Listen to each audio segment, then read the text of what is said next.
right, well, good morning. Thank you for joining us today.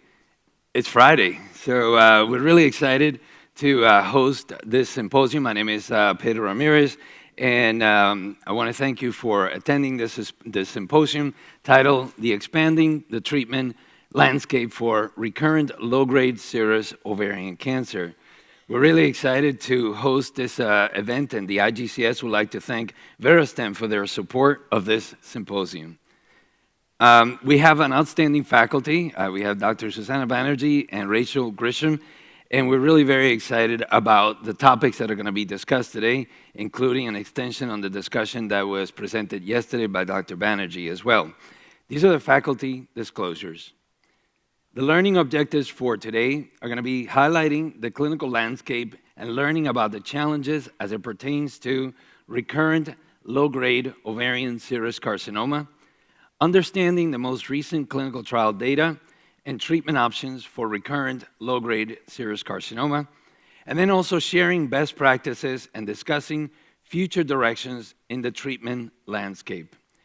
This is our agenda for this morning, and I would like to first invite to the podium Dr. Rachel Grisham, who will speak about the current landscape in low-grade serous ovarian carcinoma. Good morning. Thank you so much for joining us for this morning lecture. I know it was a late night last night, so we really appreciate everybody being here. My name is Rachel Grisham, and I'm the section head for ovarian cancer at Memorial Sloan Kettering Cancer Center in New York, and also the director of gynecologic medical oncology for MSKCC Westchester.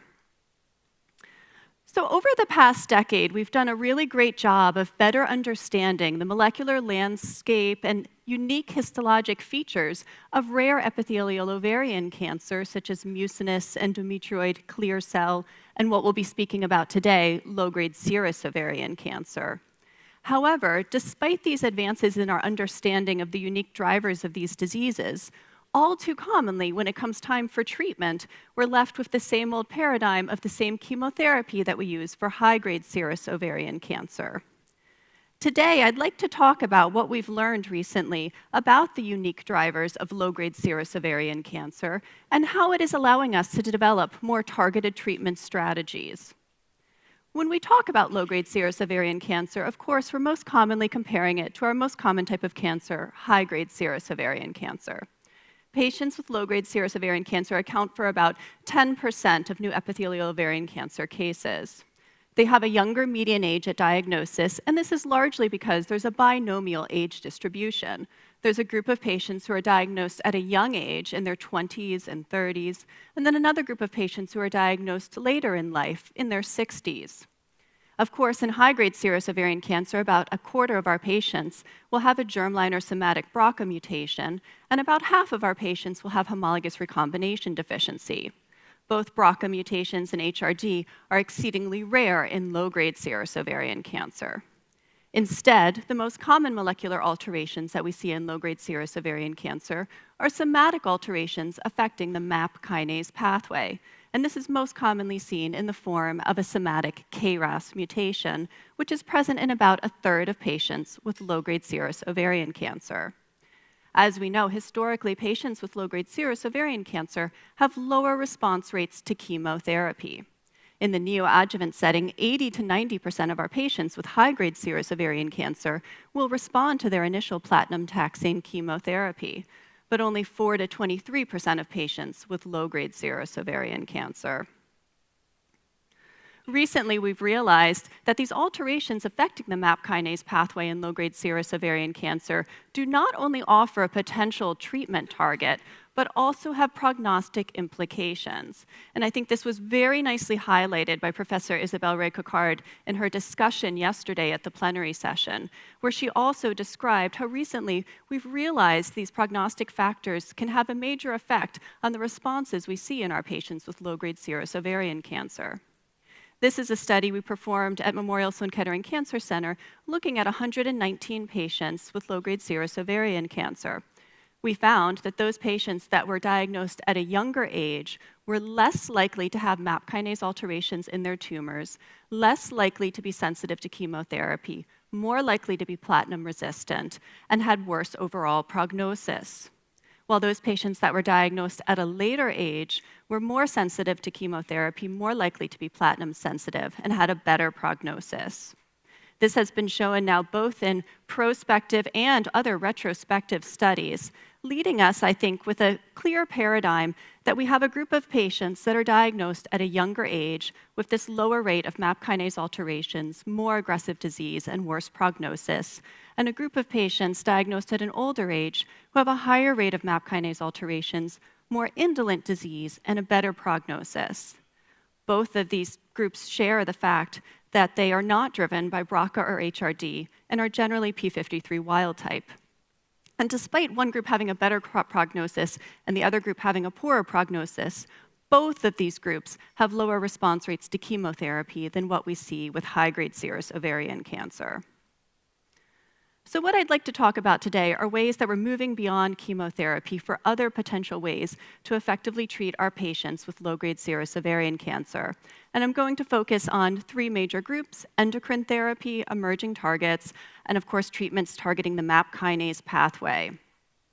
So looking first at endocrine targets, I'm going to group this into three groups: single-agent aromatase inhibitors and SERMs, alternative endocrine therapies targeting things such as the androgen receptor and the progesterone receptor, and combination strategies.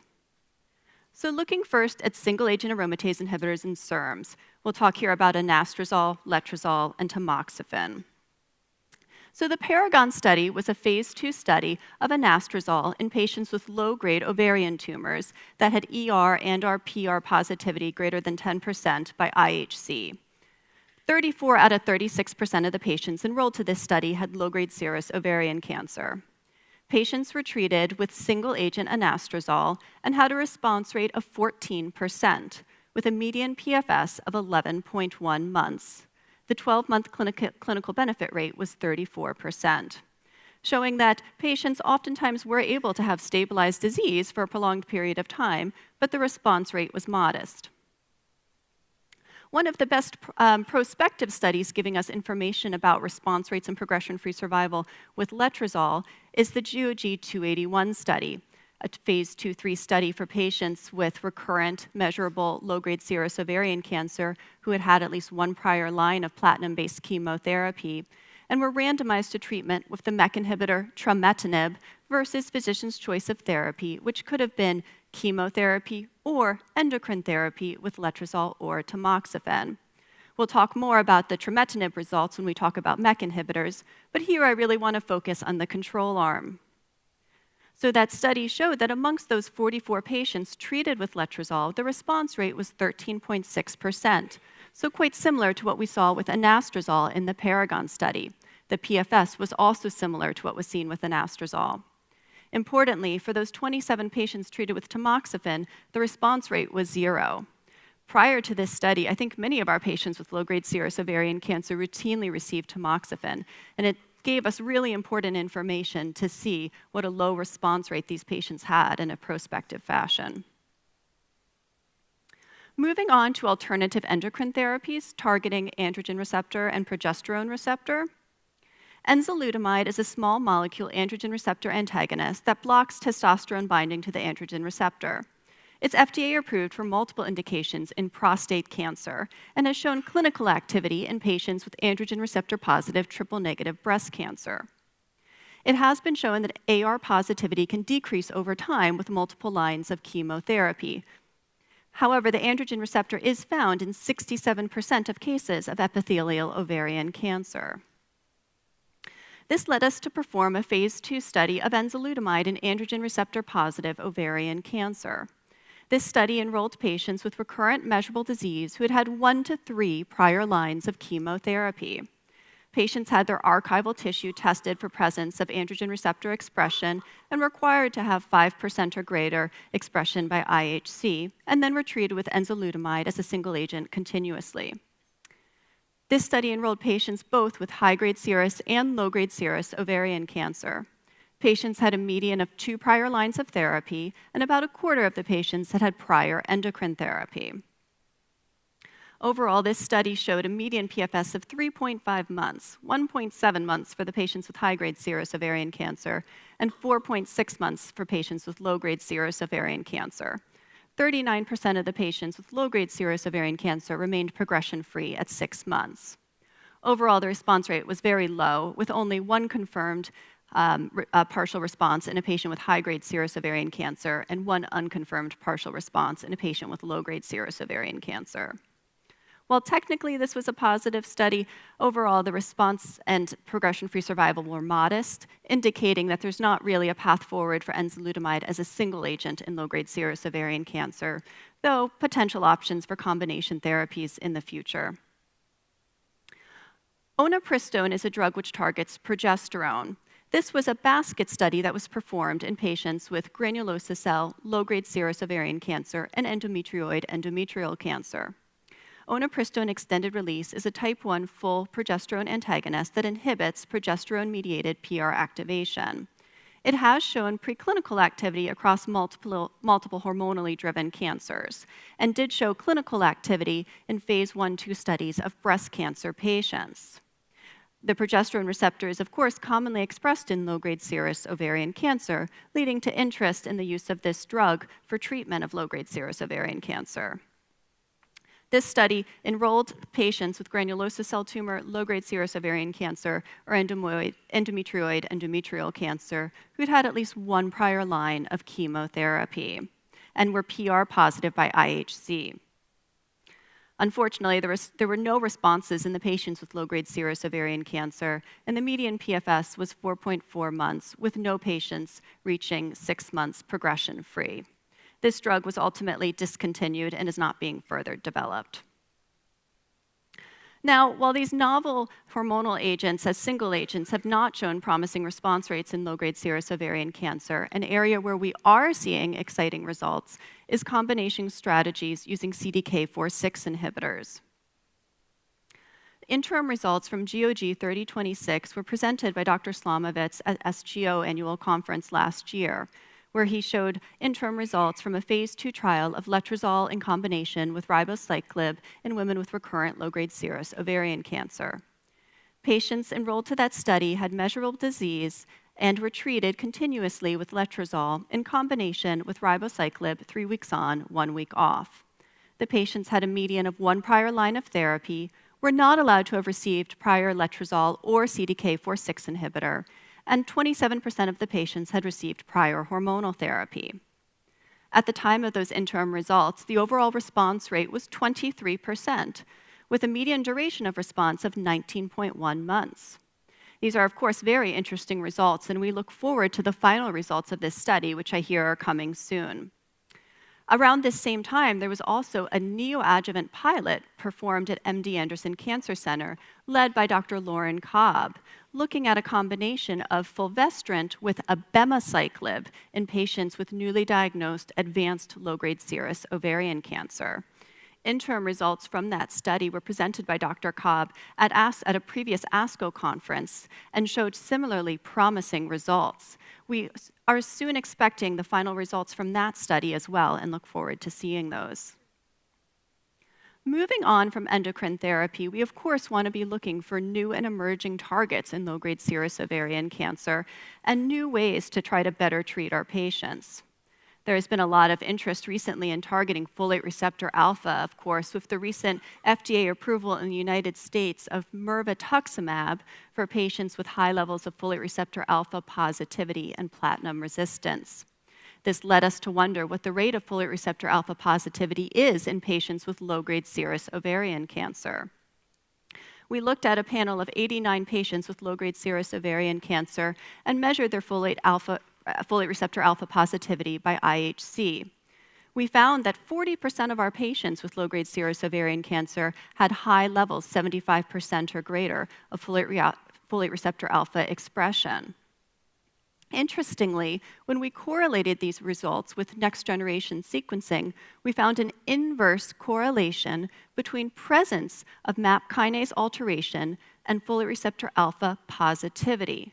20% of our patients with low-grade serous ovarian cancer who had a MAP kinase alteration were folate receptor alpha positive, while 61% of our low-grade serous ovarian cancer patients without a MAP kinase alteration were folate receptor alpha positive, indicating the potential to use this as a treatment paradigm, potentially in the future to choose the ordering of our therapies, or maybe even opening the door to future combination therapies. But that leads us now to those treatments specifically targeted on the MAP kinase pathway. Of course, the study that really first led to our interest in the clinical development of MEK inhibitors for low-grade serous ovarian cancer was the GOG 239 study of selumetinib for low-grade serous ovarian cancer. This study enrolled patients with recurrent, measurable low-grade serous ovarian cancer and treated them with continuous selumetinib. Overall, there was a 15% response rate on the 52 patients treated on that study, with 1 complete and 7 partial responses. Now, this study was published in Lancet Oncology in 2013. At that time, our ability to perform comprehensive somatic molecular testing was limited. However, 35 of the patients enrolled to that study had available FFPE tissue and were able to have targeted PCR testing for hotspot KRAS or BRAF mutations. At that time of that assessment, no association was found between mutation and response to treatment. The patient that was a complete responder on that study was treated at Memorial Sloan Kettering Cancer Center. They had had multiple prior lines of chemotherapy and endocrine therapy, multiple prior surgeries for their low-grade serous ovarian cancer, and intraperitoneal chemotherapy. They entered onto the study in 2009, and by 2011 had achieved a complete response. Now, interestingly, that patient remains in complete response to this day. They've been on selumetinib now for over 15 years with a sustained complete response. So that patient did not have a hotspot KRAS or BRAF mutation, so they counted as a mutation wild-type patient for that initial analysis. So we, of course, wanted to see what was driving this patient's prolonged response to treatment with MEK inhibitor. Using archival tissue from this patient, we used next-generation sequencing to determine that this patient had a 15 base pair deletion in the MAP2K1 gene. We characterized this alteration using crystallography and subsequently actually developed both in vitro and in vivo models of this alteration and showed that it did sensitize to treatment with selumetinib. This led us to wonder what other alterations affecting the MAP kinase pathway may be present in other patients with low-grade serous ovarian cancer outside of those common KRAS and BRAF mutations. We looked at a panel of tumors from patients who had had serous borderline tumors as well as low-grade serous ovarian cancer. And when looking both at mutations and fusions, we found that the majority of our patients had alterations affecting the MAP kinase pathway.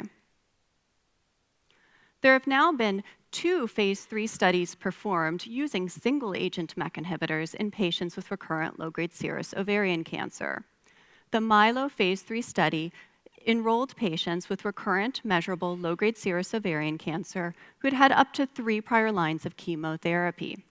Patients were randomized to treatment with the single-agent MEK inhibitor, binimetinib, versus physician's choice of chemotherapy, which could have been pegylated liposomal doxorubicin, paclitaxel, or topotecan. That study initiated in 2013 and enrolled very quickly. By the time of the interim analysis in 2016, 303 patients had already enrolled to the study. Unfortunately, at the time of that analysis, it was found that the PFS analysis crossed the predefined futility boundary. The study was stopped and no further patients were enrolled. However, those patients that had enrolled to the study thus far were allowed to remain on treatment. The blinded independent central review results from that interim analysis showed that the median PFS for patients treated with binimetinib was 9.1 months and 10.6 months for those treated with chemotherapy. The response rate was 16% to binimetinib and 13% to chemotherapy. Now, around that same time, there was another phase 2, phase 3 study going on, GOG 281, which similarly enrolled patients with recurrent, measurable, low-grade serous ovarian cancer who had received at least 1 prior platinum-based therapy. However, this study allowed patients to have additional unlimited prior lines of therapy thereafter. Patients were randomized to the single-agent MEK inhibitor trametinib versus physician's choice of chemotherapy or endocrine therapy, which could have been pegylated liposomal doxorubicin, weekly paclitaxel, topotecan, letrozole, or tamoxifen. Now, this study is a positive study and showed a median PFS of 13 months for those patients treated with trametinib versus 7.2 months in the control arm. The response rate to trametinib was 26.2% and 6.2% in the control arm. So putting this all together, we still have no treatments that are specifically approved for our patients with low-grade serous ovarian cancer. When we look at our available therapies, we have the option of single-agent MEK inhibitors with trametinib or binimetinib, but with limited response rates of 16 to 26%. Hormonal therapy has options that have response rates up to 14% with letrozole or anastrozole, but newer generation targeted hormonal therapies have given us some disappointing responses. However, we look forward to the final results of recent studies combining hormonal therapy with CDK4/6 inhibitors, as these look like they can build upon our prior responses with single-agent hormonal therapy. And then, of course, chemotherapy also remains an option, but even in the neoadjuvant setting, response rates are generally less than 24%. Now, there's clearly an urgent need for better treatments for our patients with recurrent low-grade serous ovarian cancer. And recently, combination strategies with MEK inhibitors have shown really exciting response rates as well as prolonged responses. Yesterday at the plenary session, my friend and colleague, Professor Banerjee, presented some really exciting results that she's going to expand on for us today. Thank you. Rachel, thank you very much for that outstanding presentation. And now I'd like to call to the podium Dr. Susie Banerjee, who's going to give us her presentation titled Latest Data and Future Directions. Thank you very much. I'm a consultant medical oncologist at the Royal Marsden and Institute of Cancer Research and president of the oncology section at the Royal Society of Medicine. And it's a real honor to have been involved in the programs treating women with this rare ovarian cancer subtype. And I think this is a reflection this morning. You're all here at this early morning session, and it shows the commitment and the need to improve outcomes in this area. So we've already heard from Dr. Grisham regarding the significance of the molecular and clinical differences that we see compared to the more common high-grade serous ovarian cancer, and the importance of the RAS/MAP kinase pathway as a potentially targetable option for women. We know that chemotherapy options so far have limited efficacy at less than 13%, and the response rates with MEK inhibitors have been somewhat higher at 26% and 16% with trametinib and binimetinib respectively in phase 3 trials. But it's important for us to also recognize and acknowledge the impact on quality of life and toxicities. With the current MEK inhibitors that we've just mentioned in the phase 3 studies, the discontinuation rates due to toxicities was over 30%. So avetametinib is a first-in-class oral RAF/MEK clamp. Now this inhibits MEK, but it also blocks an important compensatory mechanism of MEK by upstream RAF that we believe can also be part of the resistant mechanisms. Defactinib is a selective inhibitor of FAK, and this has also been shown in preclinical studies to be part of the resistant mechanism process of the RAS/MAP kinase pathway. Now, this whole program is built on the clinical activity that we saw in the early phase clinical trial, the FRAME study, and this led to the FDA breakthrough therapy designation and the rationale for the RAMP 201 study. So I'd like to just spend a few minutes looking into this. This was an academic-sponsored study led by our institution, the Institute of Cancer Research and the Royal Marsden, and I was really pleased to be part of this because I could see firsthand in our patients with large burden of disease actually benefiting not only in terms of tumor shrinkage, but also disease stabilization. And I know some of you may have treated patients with this combination now already. So this was a small study in a rare cancer, and I think that really shows the importance that we need to focus specifically in rare cancers. I appreciate all comers, but really this is where you can see signals.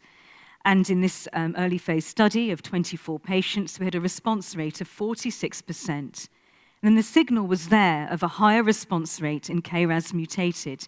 11 patients, but a response rate of over 60% and 40% in the KRAS wild type. What was really interesting to me, having recruited patients to many of the other ongoing studies and completed studies of MEK inhibitors and BRAF inhibitors, that we did see responses in patients that were treated with prior MEK inhibitors.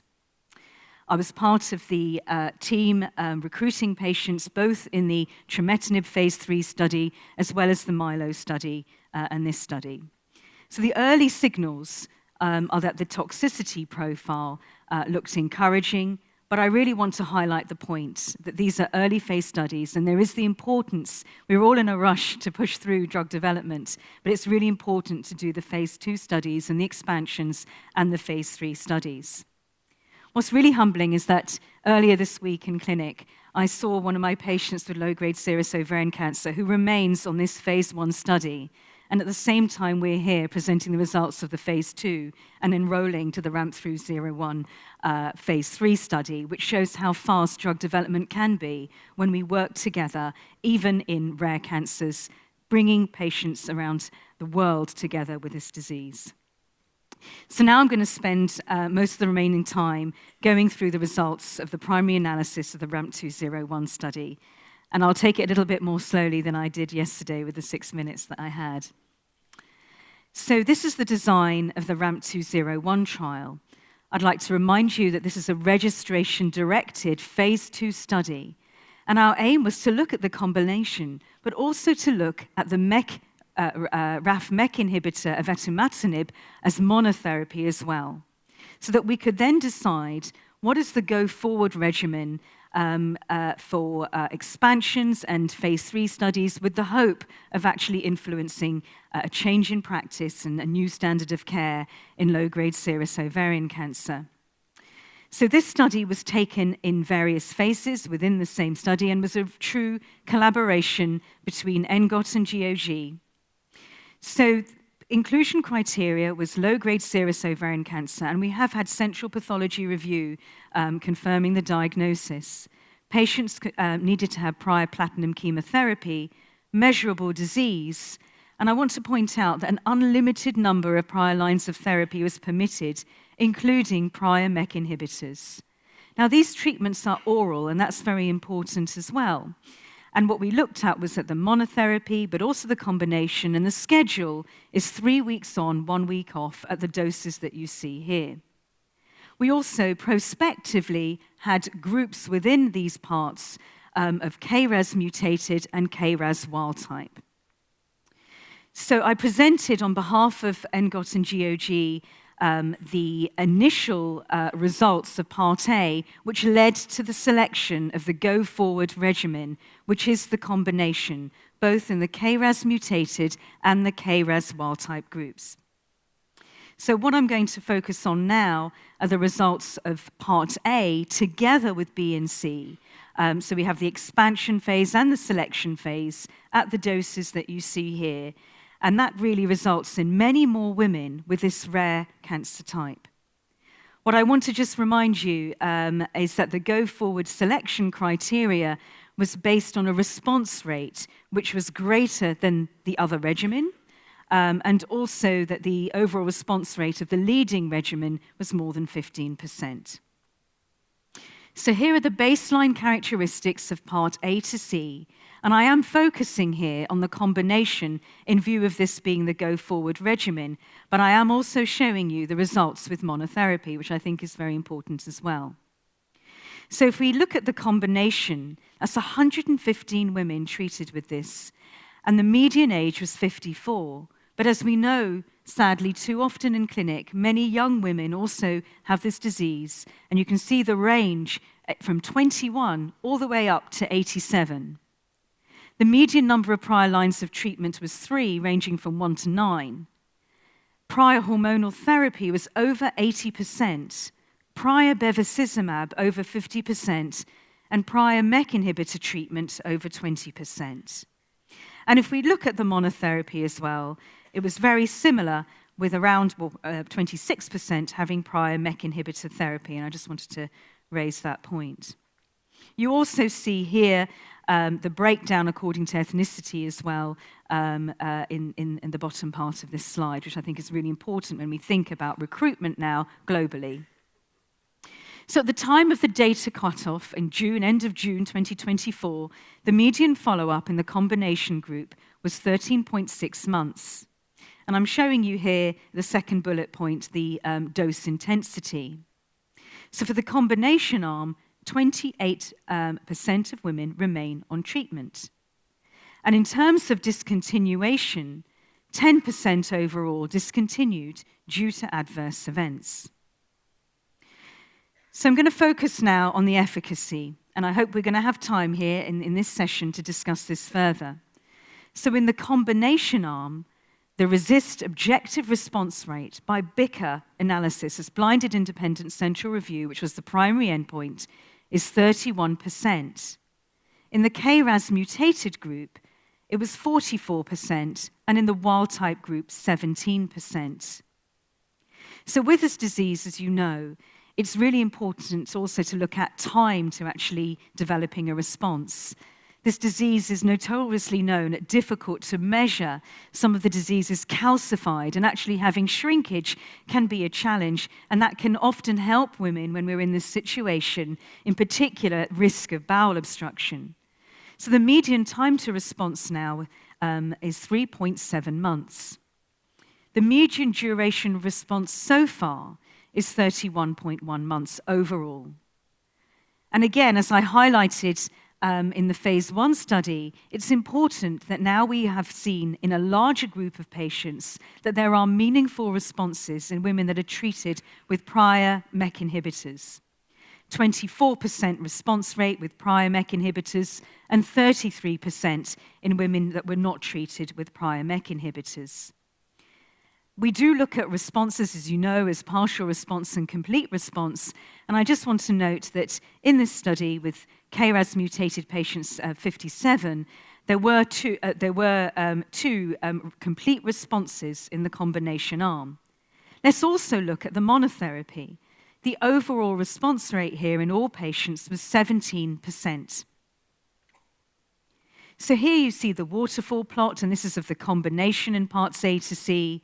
And the main message here is that, as well as confirmed partial responses, the majority of women develop some degree of tumor shrinkage and a reduction in tumor burden, so over 80% of women. And as you can see from the colored bars, this is across a range of the patient populations that we're used to, so KRAS wild type, as well as KRAS mutated, and also prior MEK inhibitor treated.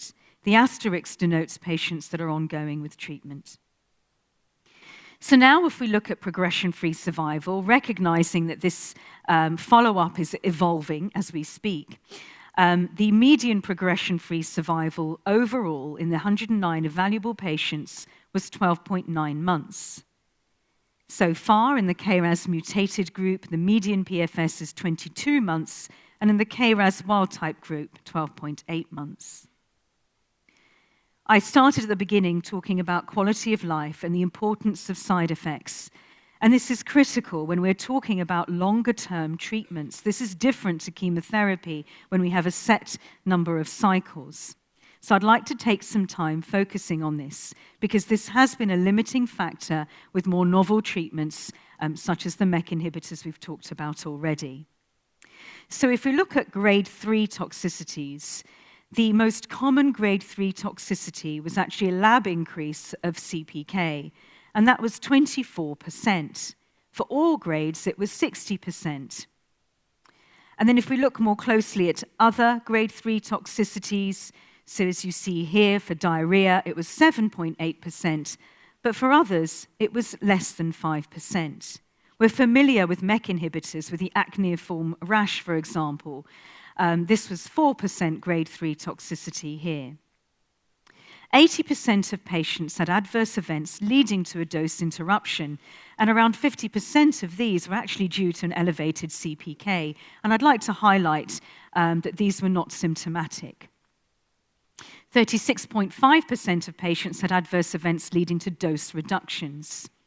Yet despite dose interruptions and dose reductions, which I see as a manifestation of how we can manage with dose modifications to keep women on treatment for longer and hopefully then derive benefit, this is supportive in that the discontinuation rate is only 10% due to adverse events. And the most common reason, again, was CPK increase. And in our original protocol here, we had set discontinuation due to CPK levels.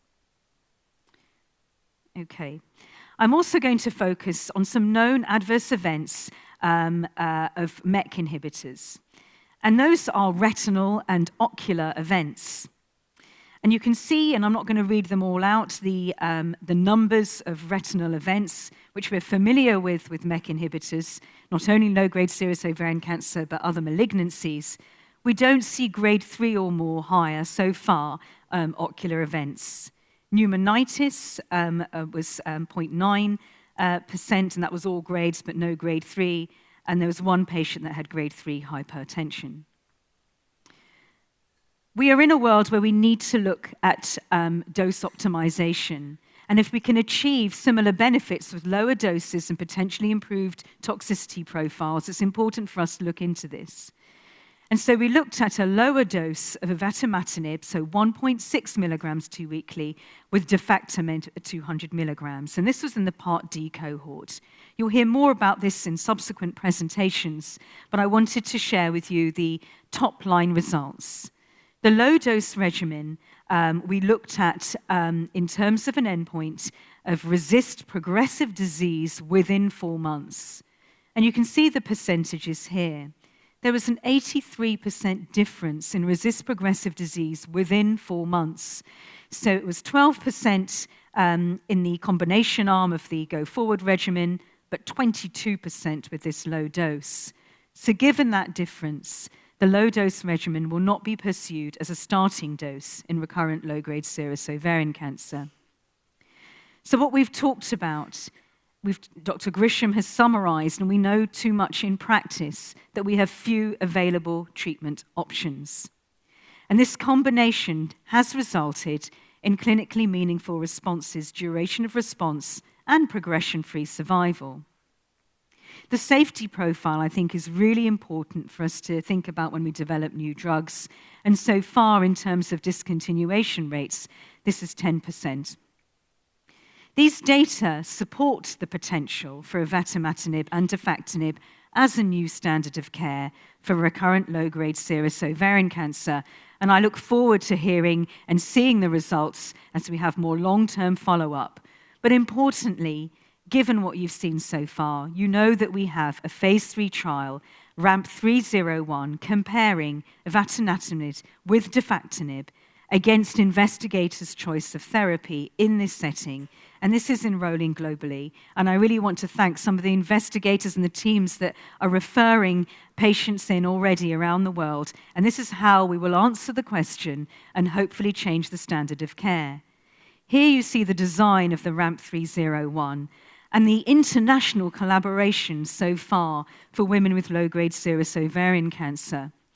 So patients need to have prior platinum therapy, prior MEK inhibitors are permitted, and prior bevacizumab is. And I want to really point out that patients that are randomized to receive investigators' choice, as listed here, doxorubicin, paclitaxel, letrozole, or anastrozole, that those that do have confirmed progressive disease have the ability and opportunity to cross over to the avatimatinib and defactinib arm. And the primary endpoint is progression-free survival by BICR analysis. And there are a number of important analyses and secondary endpoints, including patient-reported outcomes, which will be investigated. In this context, I also want to share with you examples of ongoing studies in recurrent low-grade serous ovarian cancer. We've heard from Dr. Grisham about the importance of endocrine combinations going forward. And here is a list of some of the studies that There's also some studies looking at immunotherapy. And what about the future? We're not going to stop here. We need to do better, and we need to continue. We need new treatment paradigms for recurrent low-grade serous ovarian cancer. We need to look at new targets and drugs. And we need to bring treatments forward. How can we improve outcomes for women in the first-line setting? Surgery is key here, and surgery for recurrent disease.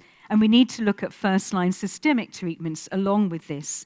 And that does include improving on our maintenance options as well. Importantly, how do we actually monitor low-grade serous ovarian cancer? We know in practice that the CA-125 may not be so indicative or reflective compared to what we're familiar with in high-grade serous ovarian cancer. And also looking at the toxicities and the quality of life of women with this burden of disease. Many of our women are young patients, as you know.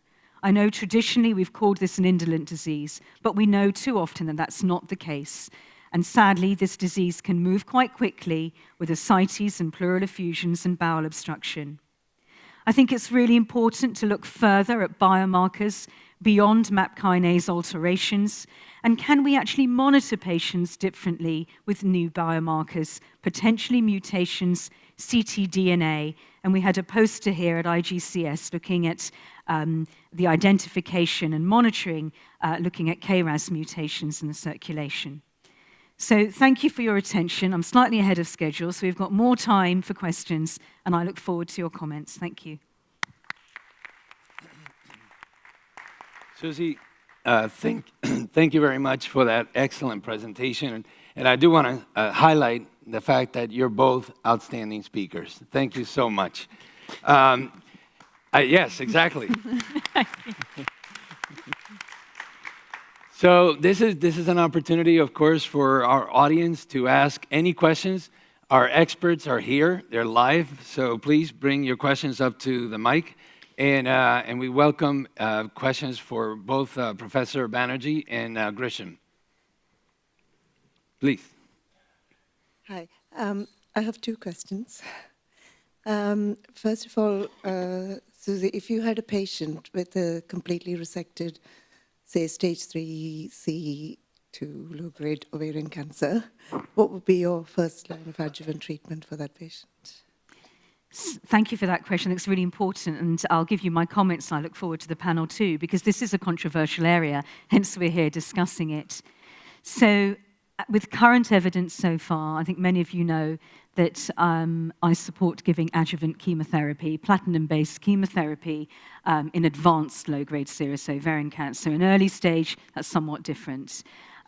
Given the results of the maintenance strategies with letrozole, that also is something to discuss with patients, in particular if I have patients that have residual disease following surgery or had stage 4 disease. I'd like to hear from Dr. Grisham and others as well.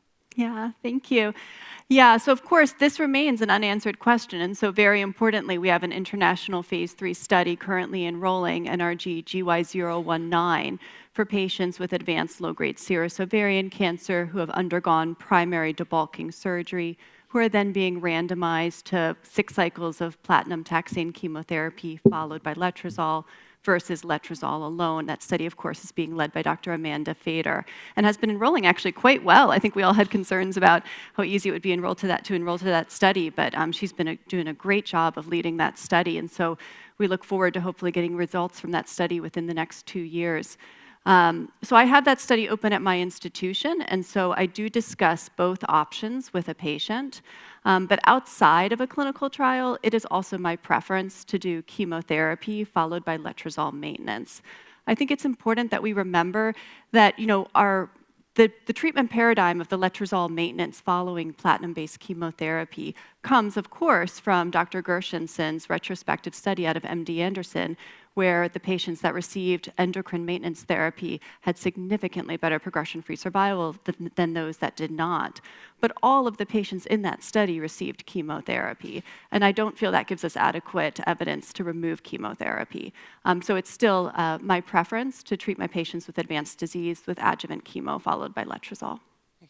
And my second question is, what's the rationale for specifying prior platinum therapy in the new trial? Is there a biological reason for them to have prior platinum? Well, we still both consider that as like a standard of care for adjuvant therapy, and I think most do in the absent, unless NRG-GY019, shows that it doesn't add benefit. And so we still want to make sure that patients are receiving the standard of care first-line therapy. But patients are only required to have received one prior platinum therapy, and if they could have received 3 cycles, 6 cycles, and they do not need to be platinum resistant. But eventually, if we can prove that letrozole is as effective, then there's no reason they should have chemo. That you could have it as first line, couldn't you? If we do, yeah. Thank you. I think it's really important also thinking about standards of care in terms of regulatory approval, Yes. and also that's the way that we can get these treatments approved, hopefully, to actually change standard of care and then access globally. So that's also one of the reasons, with advanced ovarian cancer, that we've had that criteria so far. Thank you very much. So, Rachel and Susie, as a follow-up to that, endocrine therapy biomarkers, should the ER/PR status matter in determining which patients go on with letrozole maintenance? Yeah, so I do not routinely actually test for ER/PR in my patients. As we know, the vast majority of patients with low-grade serous ovarian cancer will be estrogen receptor positive across different studies, between like 88 to 95% of patients. A lower proportion will be progesterone receptor positive, about 65 to 68%. And sometimes that staining can be heterogeneous. So I don't use it as a reason to deny somebody letrozole maintenance, and so I don't generally consider that to be a predictive biomarker. There have also been prior retrospective studies that did not show an association between ER expression and response to endocrine therapy, so I don't consider it to be exclusionary. Agree. Okay, great. Next question, I please. have a probably quick question. Do you see any differences in individuals who develop their low-grade serous cancers from serous borderline tumors as opposed to the ones that have it de novo? Often there's a big lag. So I guess the mutation profile, I think, from your work was different in serous borderline, but it's about the evolution into low-grade serous ovarian cancer. I think that's a really important point, and hopefully we'll be able to look at that further, given the background history that we might be collecting in the RAMP program. But I haven't noted clinically a difference, but it's a very good point that we should look into. Yeah, and I think we actually, as it's been shown by multiple institutions, that as Professor Banerjee was saying, patients with serous borderline disease who have a BRAF V600E mutation are less likely to progress to low-grade serous ovarian cancer. So we actually now routinely do BRAF testing on our serous borderline cases as a prognostic indicator, just to give more information about the case. Very good morning. I wanted to know, what about the neoadjuvant setting? You have an inoperable low-grade serous cancer or mucinous cancer with small bowel serosal deposits and all this stuff. How do you manage those patients? Yeah, so this is a really tough situation, right? Because we've got really low response rates to chemotherapy. Response rates to letrozole are even lower. What do we do for these patients with advanced low-grade serous ovarian cancer who are not a candidate for primary debulking surgery? Now, I'm not a surgeon, I'm a medical oncologist, but I think always when it's possible to do surgery first, we want to do surgery first. When it's not possible, we need better treatment options.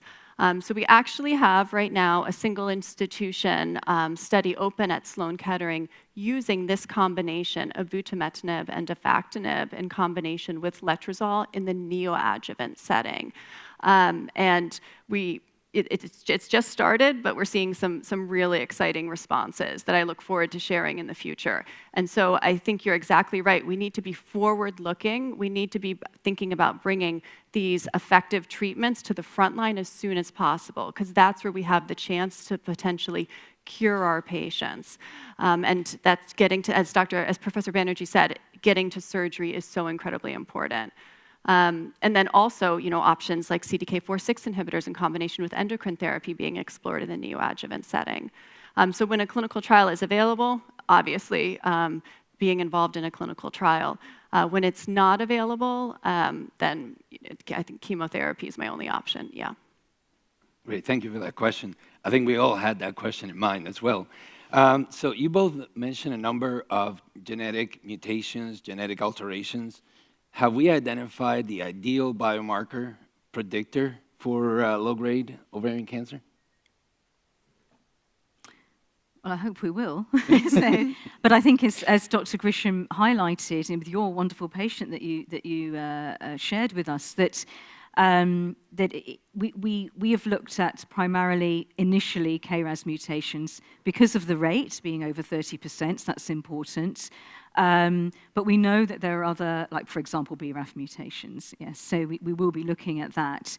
It may well be that similarly to estrogen receptor, that you don't necessarily need to measure for multiple biomarkers. It might be a panel that we end up looking at, or risk of prediction. But I think that with our current targeting the MAP kinase pathway, the most common mutation is KRAS, which is why I've been looking at that. But I don't think there'll be a single biomarker.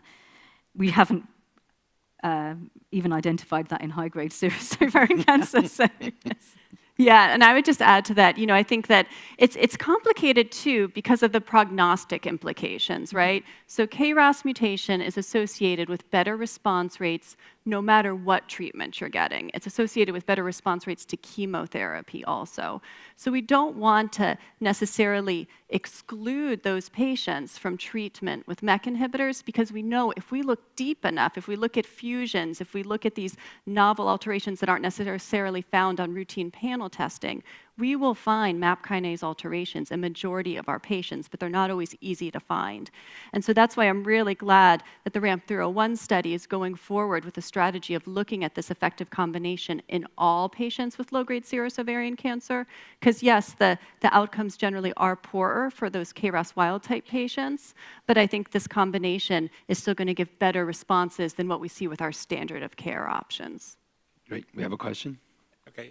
Thank you. This is Chen from Taiwan. I think the most difficult ovarian cancer to be dealt with is recurrent mucinous carcinoma. And many mucinous carcinoma probably harbor KRAS mutation.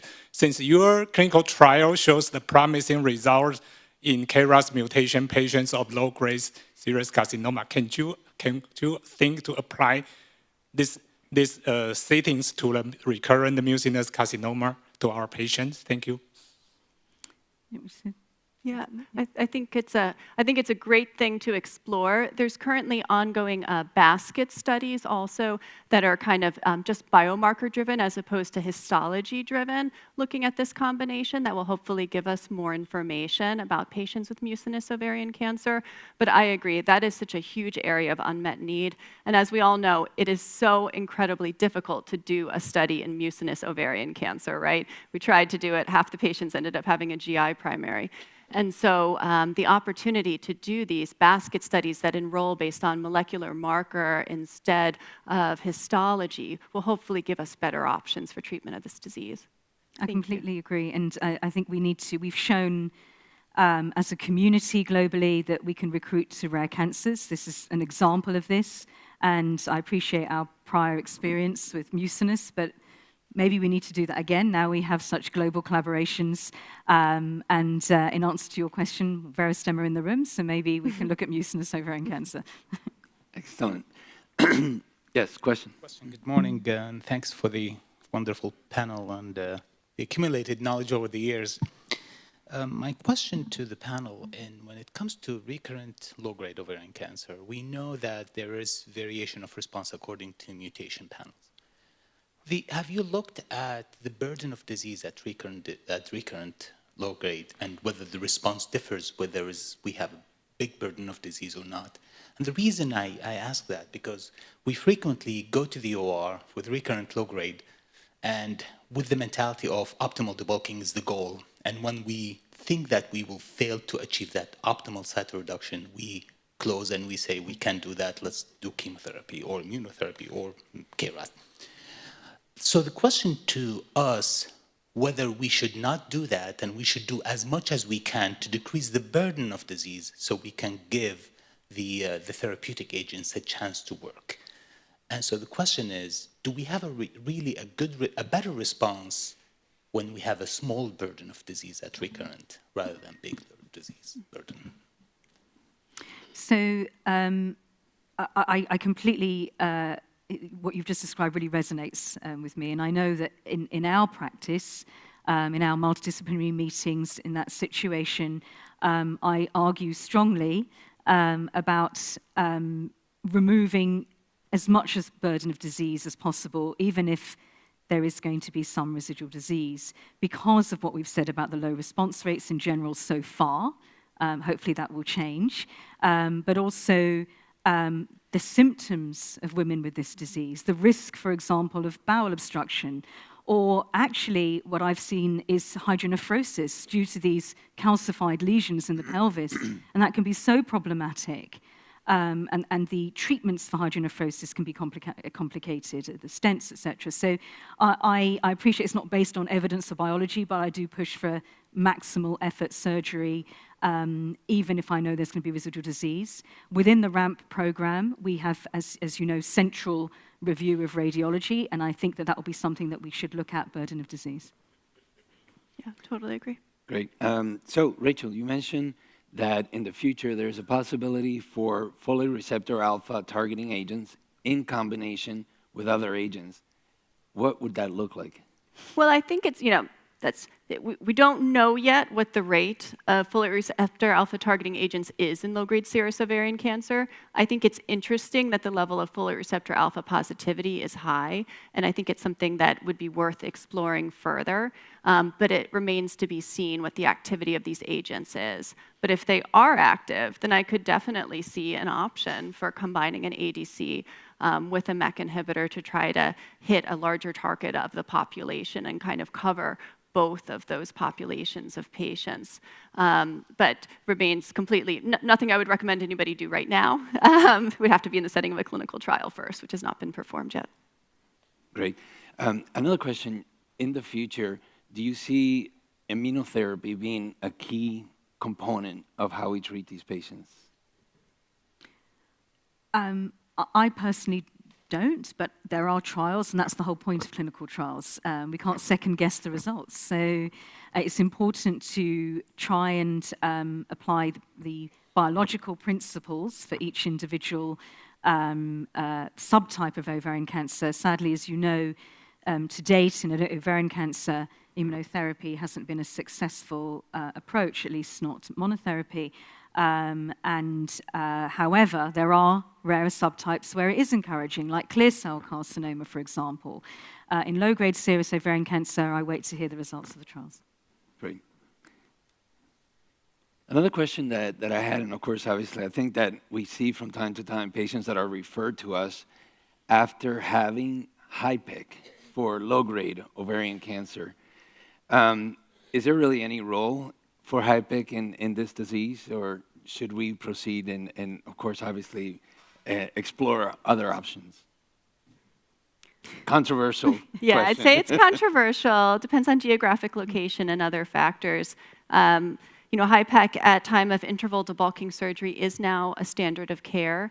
I'd be, more careful about it in my patients with low-grade serous ovarian cancer, given their overall lower response rates to chemotherapy in any setting, that I would be reluctant to do anything that could potentially have additional risk of renal dysfunction, et cetera. So I would generally favor that for my patients with high-grade serous ovarian cancer. Okay. I'd agree with that. And Susie, you mentioned obviously the importance of including all age groups in these trials. Another question that I had with regards to these trials and the importance of this targeted therapy, do we have any information about how these trials apply to minority populations, Black patients, Hispanics, Asians? So this is, I'm glad you raised that, and that's why I made the point on the slide and included that information. I think we need to look into this in a lot more detail. Within the clinical trials for sure, and as we have global recruitment, I hope that the ratios of different ethnicities are more representative. But this is a problem across malignancies, and we need to work together to improve that. I'm not aware of a sort of prognostic element, but you might be, Rachel. I was just, there was a study by Dr. Slomovitz and colleagues that looked at the National Cancer Database and interestingly found that patients of Black and Hispanic descent with low-grade serous ovarian cancer had poorer prognosis and also were more likely to be diagnosed at a younger age. So I think suggesting that patients of Black and Hispanic ancestry may be more likely to fall into that younger age at diagnosis, poorer prognosis subgroup. But agree, it definitely requires further study, and it's something that we have to look at, across the globe to understand better. But it's interesting that they might fall more into that group. And that's across other tumor types as well, isn't it? Yeah. So I think it just shows again the need for global recruitment, but also within our own institutions being more ethnically diverse and offering clinical trials, and that means the information to be readable, translatable in different languages, and these are all important aspects for recruitment to be most inclusive in all cancers. Great. So as we come to the conclusion of this symposium, I would like to ask for a round of applause for our outstanding speakers. I also will announce that this session will be available as part of the IGCS On-Demand program following the meeting, and there will be an upcoming podcast in the International Journal of Gynecological Cancers regarding this topic with these two outstanding experts. Thank you. Thank you, Dr. Ramirez.